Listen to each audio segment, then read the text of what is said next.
నిద్ర లేచిన దగ్గర నుంచి అమరావతి మునిగిపోయింది. అమరావతి పరిసర ప్రాంతాలు మునిగిపోయినాయి. అమరావతి మొత్తం మునిగిపోయి సముద్రంలో కలిసిపోయిందని మాట్లాడుతుంది ఎక్కడి నుంచో కాదండి, మీకు కనపడుతుంది కదా.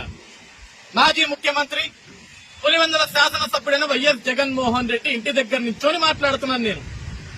ఇది కూడా అమరావతి పరిసర ప్రాంతాల్లోనే కట్టుకున్నాడు. ఆయనే చెప్పాడు, నన్ను ఒక్కసారి అవకాశం ఇవ్వండి, నన్ను ముఖ్యమంత్రిని చేయండి, నేను ముఖ్యమంత్రిని అయితే అమరావతిలో ఇల్లు కట్టుకుంటున్నా, ఇదే శాశ్వత రాజధాని, ఇదే అమరావతిగా ఉంటుందని చెప్పాడు. కానీ ఈ రోజు ఇదే తాడేపల్లి ఇంట్లో కూర్చొని విష కథనాలు, తప్పుడు కథనాలు మొదలుపెట్టాడు.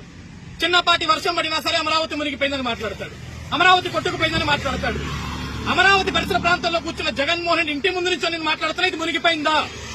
ఈరోజు వైసీపీ 5 రూపాయల పేటీఎం బ్యాగ్ మొత్తాన్ని అడుగుతున్నా, ఇది మునిగిపోతే నేనే సాక్ష్యం. నాకైతే ఈత రాదు, నాకు స్విమ్మింగ్ చేయటం రాదు, నేను మునిగిపోవాలి కదా. నేను రోడ్డు మీద నించున్నా, ఇది జగన్మోహన్ రెడ్డి గారి ఇల్లు మునిగిందా?